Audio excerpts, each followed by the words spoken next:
Bien, soy Ricardo Cañizares, secretario adjunto del Organismo Andino de Salud, y siguiendo con nuestra serie de entrevistas con ministros de salud de América, estamos en esta oportunidad con la compañía del doctor Jorge Venegas, quien es el ministro de Salud de Uruguay y además es el presidente de UNASUR Salud. Ministro Venegas, gracias por darnos esta entrevista. En primer lugar, quisiera que les comente a nuestros videoescuchas y radioescuchas, que nos cuente su trayectoria profesional. Muchísimas gracias por la entrevista. Estudié en la Universidad de la República, en Uruguay. Soy de la generación 63, imagínense. O sea, ingreso a la facultad en el año 70. Estudié parte de mi carrera en México. Me recibí en México, tuve mi primer título en México. Por razones políticas, soy exiliado político, viví en México y después me fui al estado de Chiapas, al sur de México, como médico, cirujano y partero. Ese es mi primer título. Hice la especialidad de epidemiología, estudié sociología médica. Y una vez que retorné al Uruguay con mi familia, tengo una hija mexicana y tengo un hijo uruguayo, retornamos al país cuando se dio la amnistía política, en el año 85. Ingresé al país en marzo del 85, pude renovar mi carrera, mi diploma, me reconocieron los estudios, hice la especialidad en salud pública, la especialidad más genérica que me llevó un tiempo bastante prolongado. Ingresé a la Universidad de la República como docente, investigador, hice la materia de epidemiología y metodología de la investigación, fui docente tiempo completo, también me formé en el área como docente, fui delegado a nuestra central de trabajadores como delegado de nuestros docentes universitarios, un conglomerado bastante importante en Uruguay. Nuestra asociación de docentes universitarios pertenece a la Central de Trabajadores. Fui representante en la mesa representativa, trabajé parte de la reforma cuando se estaba construyendo los primeros indicios de la reforma que hoy tenemos. Y en el año 2005, cuando gana nuestra fuerza política y accede al gobierno, nuestro Frente Amplio, trabajo en el ámbito sindical y fui el primer delegado suplente a la Junta Nacional de Salud. O sea que voy conociendo la reforma del ámbito académico, voy conociendo la reforma del ámbito gremial, pero también del ámbito técnico. En el segundo periodo de gobierno, cuando accede nuestro presidente Pepe Mujica, soy nombrado subsecretario de Salud, lo cual me permite, conjuntamente con el ministro de instancia en esa época, el economista Daniel Olesker, que también es docente universitario, veníamos trabajando él era asesor de la Central de Trabajadores y yo a su vez en la asociación de docentes era el secretario de Asuntos Políticos. Pudimos hacer algunas reformas dentro de la universidad también. Esto sí, fue complementario, fue muy interesante, muy positivo, muy constructivo, porque yo digo que las reformas no se constituyen y no se construyen por una sola persona, se construyen por grupos de trabajos colectivos, en el cual permite avanzar sobre esto. O sea, que si yo hiciera una retrospectiva sobre mi formación, tengo formación médica, epidemiológica, sociológica y además en salud pública. Qué interesante, ministro. Una importante y completa formación y trayectoria profesional.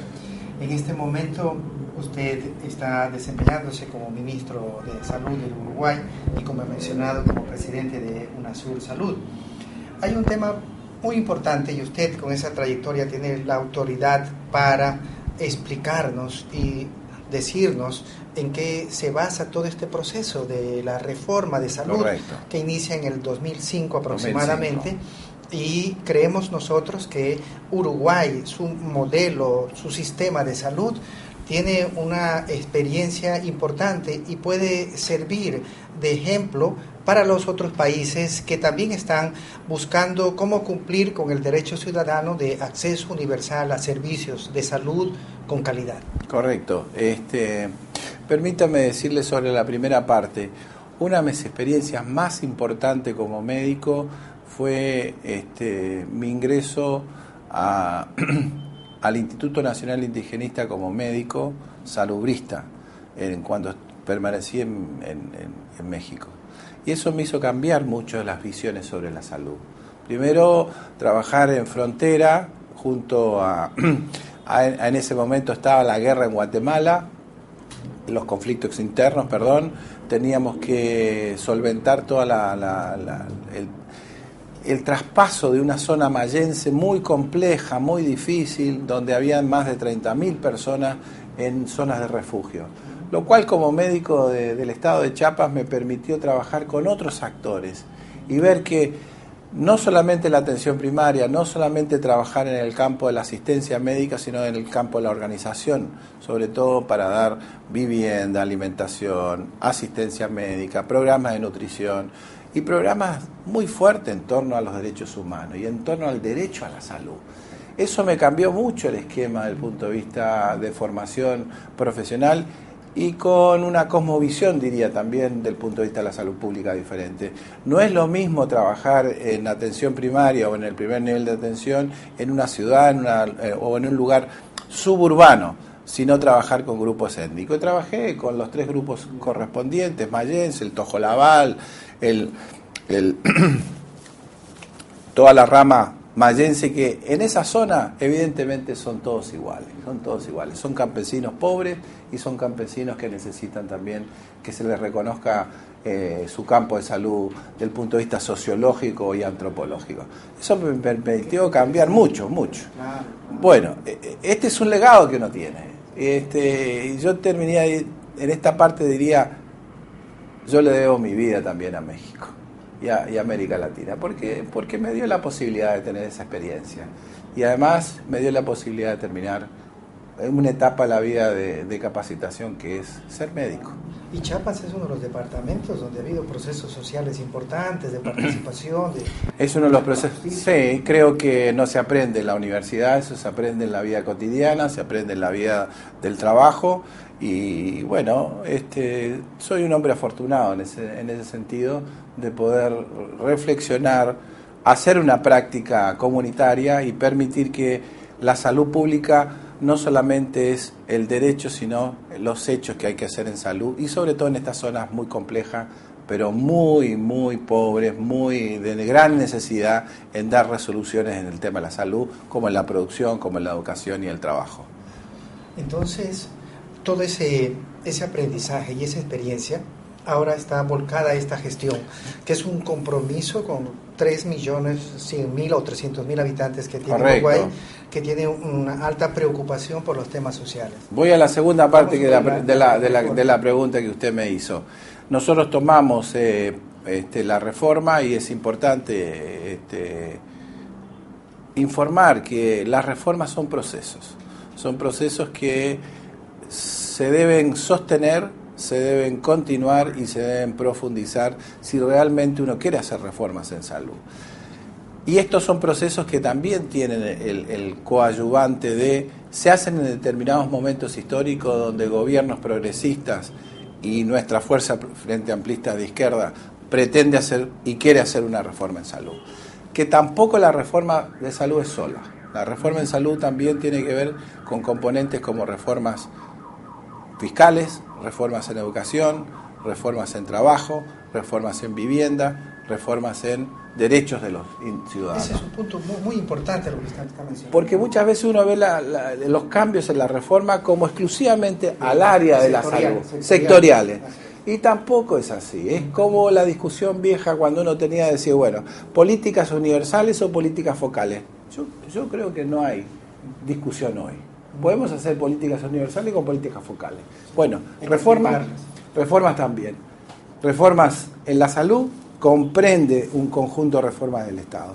Y en esa situación, en el 2005, el gobierno Frente Amplista accedió al gobierno con un programa único donde el tema de la salud estaba planteado.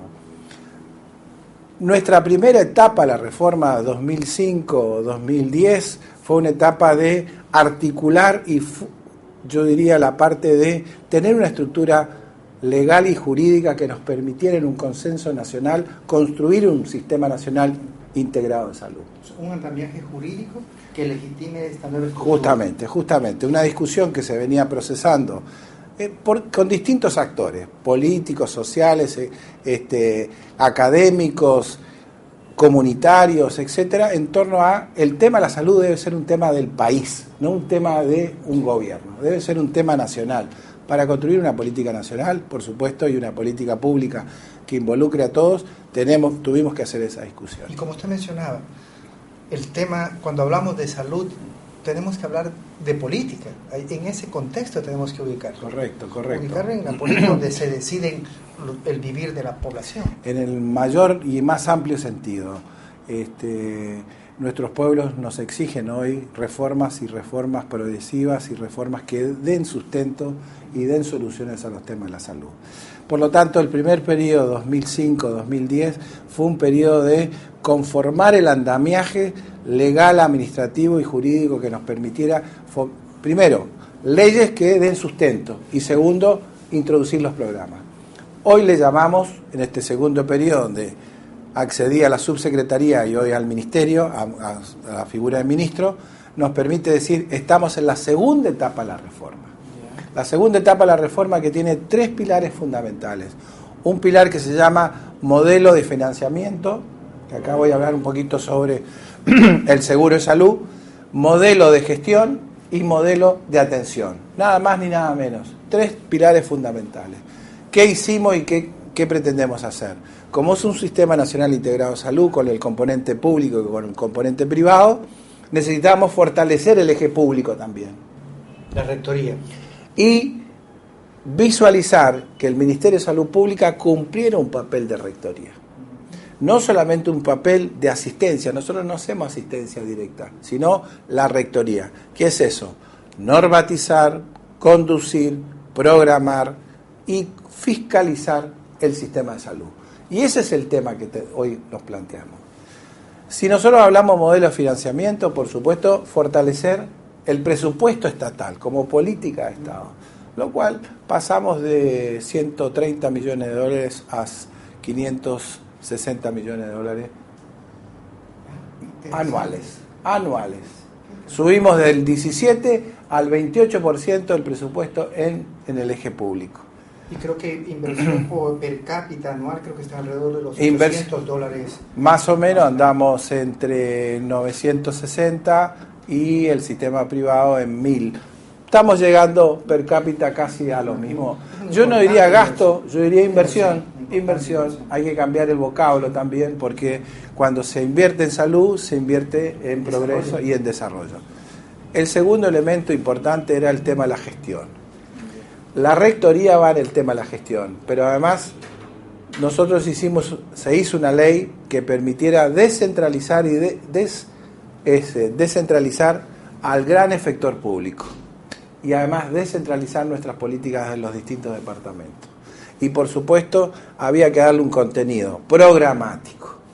Nosotros teníamos muchos programas y tenemos muchos programas en el Ministerio de Salud como rector. Trabajamos, involucramos a un conjunto de actores dentro del ministerio, pero también dentro de la academia. Y hoy podemos decir que tenemos 4 líneas de programas con 16 programas transversales. Los 4 programas son ciclo de vida, salud sexual y reproductiva, promoción y prevención y enfermedades crónicas no transmisibles. Cruzado con género, violencia, infancia, etcétera, nutrición, etcétera. O sea, el modelo también de programación nos permite trabajar en forma interconectada con programas que son transversales a todas las edades y en todos los lugares. Cosa bastante interesante, porque nuestros profesionales que están formados exclusivamente en temas específicos, trabajar el tema de, ejemplo, desnutrición en niños, permite trabajar a la nutricionista, al pediatra, al neonatólogo, al sociólogo, a la trabajadora social y en campo.